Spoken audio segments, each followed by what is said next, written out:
ब्राह्मण हत्या का दोष तो भगवान राम पर भी लगा था, इसलिए इस जो भी ये एनकाउंटर हुआ है भाई हम एक सरकारी नौकरी देंगे और जो भी आर्थिक सहायता वो दी जाएगी, तो यानी कि क्या वो भी अब दबाव। 17 जून 2026 ये वो तारीख है जब भरत तिवारी का एनकाउंटर हुआ और आज बिहार में मुख्यमंत्री सम्राट चौधरी द्वारा एक बड़े पोस्ट के माध्यम से ये संकेत दिया जाता है कि ये एनकाउंटर कहीं ना कहीं फर्जी था। क्या इस पूरे मुद्दे पर सरकार घिर चुकी थी? क्या सम्राट सरकार को इस बात का डर सता रहा था कि ये एक ऐसा मुद्दा बना कि बांकीपुर में भारतीय जनता पार्टी को करारी हार का सामना करना पड़ा? भरत तिवारी एनकाउंटर के बाद न्यायिक जांच होती है और जांच के बाद अंतिम रिपोर्ट सौंपी जाती है सरकार को और इस रिपोर्ट के सामने आने के बाद सम्राट चौधरी जो बिहार के मुख्यमंत्री हैं वह ऐलान करते हैं कि भरत तिवारी के परिवार में से किसी एक सदस्य को सरकारी नौकरी दी जाएगी और साथ ही साथ आर्थिक सहायता भी पहुंचाई जाएगी। अब ऐसे में माना जा रहा है कि ये ऐलान करना क्या यही बताता है कि इतनी मुश्किलों में ये सरकार घिर चुकी थी कि आनन फानन में जांच करवानी पड़ी, इतना प्रेशर उन पर आ चुका था कि उन्हें खुद सामने आकर ये कबूल करना पड़ा कि वाकई भरत तिवारी का जो एनकाउंटर हुआ था वो गलत तरीके से हुआ था।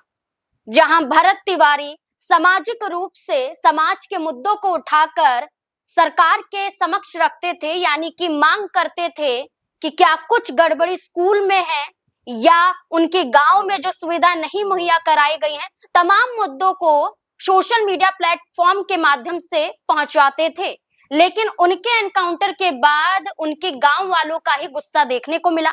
और उन्होंने खुलकर ये कहा कि एनकाउंटर गलत था, एक समाज सेवक की हत्या की गई है, इस तरह के बयान देखे गए और उसके बाद परिवार का मुलाकात करना और मुलाकात के बाद जांच के बाद अंतरिम रिपोर्ट आना और जैसा कि मैंने कहा कि सरकार ने ऐलान कर दिया कि एक नौकरी और आर्थिक सहायता। अब इसके पीछे सवाल और कई बन जाते हैं कि आखिरकार और क्या वजह हो सकती है और क्या ऐसे मुद्दे हो सकते हैं कि सम्राट सरकार बिहार में जब से आई है जब से घिर ही रही है।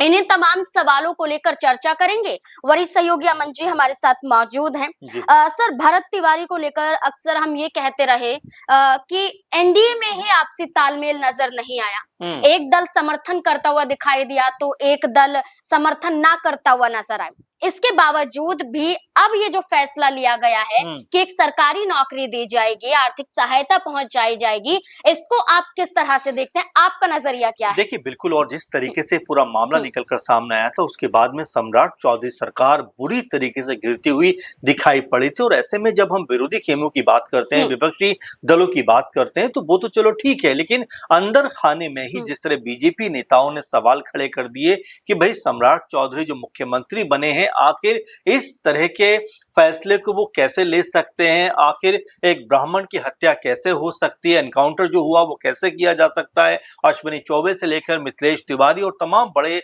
बीजेपी के नेता सम्राट चौधरी सरकार के इस फैसले के ऊपर तमाम तरह के जो है सवाल खड़े कर रहे थे। अश्विनी चौबे तो यहाँ तक कहते हुए दिखाई पड़े थे कि ब्राह्मण हत्या का दोष तो भगवान राम पर भी लगा था, इसलिए इस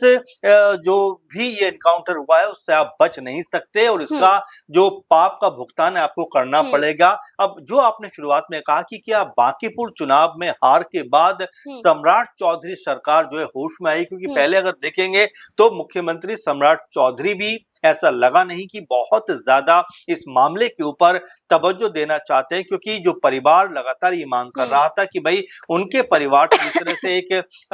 जो युवा की हत्या जो एनकाउंटर हो जाता है वो आखिर किस बिना पर किया गया, तमाम लोग जो है इसके खिलाफ खड़े हो जाते हैं कि पुलिस ने आखिर ये कदम कैसे उठाया। लेकिन सरकार की तरफ से मजबूती के साथ में कोई भी बयान सामने नहीं आया, लिपापोती होती रही, कभी जांच होती रही, कभी कुछ पुलिस वालों को सस्पेंड कर दिया गया, यानी एक तरह के दिखावे की जो प्रक्रिया है वो होती हुई दिखाई पड़ी। लेकिन बांकीपुर चुनाव में जिस तरह प्रशांत किशोर ने हल्ला बोला और जिस तरह से उन्होंने सम्राट चौधरी सरकार को घेरा, उससे ऐसा लगा कि सम्राट चौधरी जो है इस पूरे मामले में फंस चुकी है। और अब अब जब प्रशांत जी किशोर का भी बयान आया इस मुद्दे पर। उनका कहना है कि आप एक परिवार जी को सहायता पहुंचा दे रहे हैं और आप ये कह रहे हैं कि आपने बड़ा योगदान दे दिया। हम्म ऐसे कई एनकाउंटर हुए हैं, ऐसे कई मामले सामने आए हैं, आप उसमें खुलकर सामने नहीं जी आए। और उनका ये कहना है कि आप उस युवक की भरपाई नहीं कर सकते हैं सिर्फ और सिर्फ आर्थिक सहायता पहुंचाकर, देखिए यानी कि वो एक तरह से हम्म हमला कर रहे हैं। देखिए, बिल्कुल भरत हम्म तिवारी के भाई ने जंतर हम्म मंतर पर आकर भी प्रदर्शन किया हम्म था, धरना दिया था कि जो कार्रवाई होनी चाहिए वैसी हम्म कार्रवाई नहीं हो रही। उनका परिवार भी कहीं ना कहीं दुखी दिखाई पड़ रहा था और जब ये हम्म मुद्दा तूल पकड़ता हुआ दिखाई पड़ा, क्योंकि बीजेपी का पक्ष हमने देखा कि उन्हीं के बहुत सारे नेता नाराज दिखाई पड़ रहे थे। इसके अलावा जेडीयू खेमा भी नाराज था। हम्म एलजेपीआर की तरफ देखे तो चिराग पासवान बाकायदा घर पहुंच जाते हैं और घर पहुंचकर भी तमाम तरह की बात कहते हुए नजर आते हैं। अशोक चौधरी जो है वहां पर पहुंचते हैं, तमाम नेता पहुंचते हैं और एक तरीके से परिवार को सांत्वना देते हुए दिखाई पड़ते हैं और न्याय की बात कहते हुए दिखाई देते हैं। लेकिन अब सम्राट चौधरी जो अब तक इतने दिनों से खामोश दिखाई पड़ रहे थे, उतनी ज्यादा इसके ऊपर उन्होंने बयानबाजी नहीं की। कार्रवाई का आश्वासन जरूर दिया, लेकिन अब जाकर उनको जो है ये कहना पड़ा कि भाई हम एक सरकारी नौकरी देंगे और जो भी आर्थिक सहायता वो दी जाएगी, तो यानी कि क्या वो भी अब दबाव में यहाँ पर दिखाई पड़ते हैं। क्योंकि 2 दिन पहले ही आप देखेंगे कि बीजेपी के तमाम जो मंत्री हैं उनके साथ में सम्राट चौधरी की एक बाकायदा मीटिंग होती है और उस मीटिंग में क्या कुछ होता है ये तो नहीं बताया जाता। लेकिन अब जो फैसला निकल कर सामने आता है, क्या उस मीटिंग के बाद ये फैसला किया गया कि बीजेपी को लगा कि भाई हमारी स्थिति अगर कमजोर हो रही, चूंकि बांकीपुर पे सीधे सीधे तौर पर बीजेपी की हार हुई है और ऐसे में बीजेपी ने सोचा कि अगर आपस में अगर हम तालमेल मजबूत करें, और भरत एनकाउंटर मामला लगातार सुर्खियां पकड़ता हुआ दिखाई पड़ रहा है, लगातार लोग नाराज दिखाई दे रहे हैं, तो इससे बेहतर है कि हम कोई रास्ता निकालें। उसके बाद में सम्राट चौधरी सरकार इस तरह का फैसला करती हुई दिखाई पड़ी। सर, अगर हम ये कहें कि चलिए सहायता दी है, लेकिन जी जो भरत का परिवार है वो मुलाकात मुख्यमंत्री से भी करने पहुंचा था और उनके समक्ष कई मांगे रखी गई थी,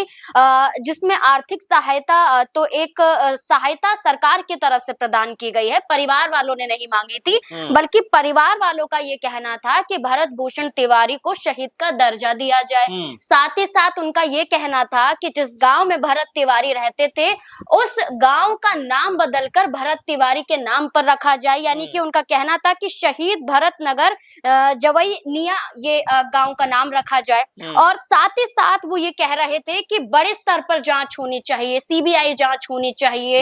ये तमाम मांगे करते हुए नजर आए थे। क्या लगता है कि सरकार की तरफ से ये एक मुंह बंद करने के लिए सहायता दी गई है, क्योंकि और मांगे तो यहाँ पर नजर नहीं आती? देखिए, बिल्कुल और जाहिर बात है, क्योंकि आप देखेंगे कि सरकार पहले ऐसा लगा था इस फैसले के ऊपर अड़ी खबर खड़ी हुई दिखाई पड़ रही थी। पुलिस के साथ में उनका पूरा का पूरा समर्थन भी था और आपने देखा भी कि जीतन राम मांझी जो हम पार्टी के सर्वेसर्वा हैं, यहाँ पर क्या कहते हुए नजर आए थे कि अगर यहाँ पर कोई मुस्लिम मारा जाता है तो उसको आतंकी कहा जाता है, कोई अगर दलित मारा जाता है उसको नक्सली कहा जाता है, लेकिन अगर भरत तिवारी का यहाँ पर एनकाउंटर हो जाता है तो कुछ जातिवादी सोच के लोग जो हैं उनके ऊपर सवाल उठाते हुए दिखाई पड़ते हैं। और जैसा हमने शुरू में भी इस बात को लेकर जिक्र किया कि लगातार एनडीए कुनबे के अंदर से इस पूरे मामले के ऊपर अलग अलग आवाजें होती हुई दिखाई पड़ी, अलग अलग बात जो है नजर आई। बीजेपी खेमे के अंदर से खुद नाराजगी दिखाई पड़ी और अब जाकर जब ये फैसला हुआ है तो बाकी में ऐसा लगता है कि जो लगातार कई मांगे परिवार करता हुआ दिखाई पड़ रहा था, उनको कम से कम जो है दरकिनार करने के लिए या उनकी आवाज को खामोश करने के लिए या उनके जो भी मांगे उसको थोड़ी देर के लिए स्टॉप करने के लिए इस तरह का फैसला किया गया, जिसमें सरकारी नौकरी देने की बात की गई है और साथ में यहाँ पर जो है आर्थिक सहायता भी देने का जो है यहाँ पर जो है बयान दिया गया है। तो कुल मिलाजुला कर देखा जा रहा है कि क्या सरकार अब इसकी भरपाई करती हुई दिखाई पड़ रही है और क्या सरकार को अब इसका एहसास हो गया है कि जो कुछ हुआ वो कहीं ना कहीं उनकी गलती थी, उनकी तरफ से कहीं ना कहीं मिस्टेक थी, इसी के तहत ये सब कुछ किया जा रहा है। तो क्या सम्राट चौधरी जो मुख्यमंत्री है वो इस बात को एक्सेप्ट कर रहे हैं कि हाँ गलती तो हुई है और गलती जो है उनकी सरकार की बड़ी है, इसलिए वो इस तरह की चीजों को करते हुए दिखाई पड़ रहा है। अब इसको लेकर परिवार कितना जी। संतुष्ट दिखाई पड़ता है ये भी देखना होगा, क्योंकि हम्म। परिवार लंबे वक्त से जब से ये मामला हुआ उसके बाद से लगातार जो है न्याय के लिए लड़ता हुआ नजर आता है। कभी भरत तिवारी के भाई दिल्ली में आकर प्रदर्शन करते हैं, कभी उनका परिवार प्रदर्शन करता है, जी। कभी गांव वाले प्रदर्शन करते हैं। तो यहाँ पर एक लेवल पे तो कहा जा सकता है कि उनको थोड़ी बहुत राहत तो मिलेगी, लेकिन क्या पूरा न्याय मिलता हुआ दिखाई पड़ेगा, ये अभी भी बड़ा सवाल जस का तस बना हुआ है। बिल्कुल, भरत भूषण तिवारी का जब एनकाउंटर हुआ और इसके बाद जब गांव वालों ने ही सवाल खड़े किए और जब जांच हुई तो यहाँ एसटीएफ जवान अक्षय कुमार को सस्पेंड कर दिया जाता है और गिरफ्तार भी कर लिया जाता गिरफ्तार भी किया गया था, क्योंकि सबसे पहले गोली चलाने का काम उन्होंने ही किया था। इसके साथ साथ 5 पुलिसकर्मी भी सस्पेंड कर दिए गए थे उसी क्षेत्र के। अब आप ये देखिए, उस दौरान ये सब कुछ हुआ और इसके बाद न्यायिक जांच के लिए एक आयोग गठित किया गया, जिसका जो नेतृत्व है वो रिटायर्ड जज विनोद कुमार सिन्हा ने किया था। उनके जरिए अंतिम रिपोर्ट सौंपी गई और सरकार द्वारा ये ऐलान किया गया। अब देखना होगा कि इसके पीछे तो एक डर नजर आया, इसके पीछे एक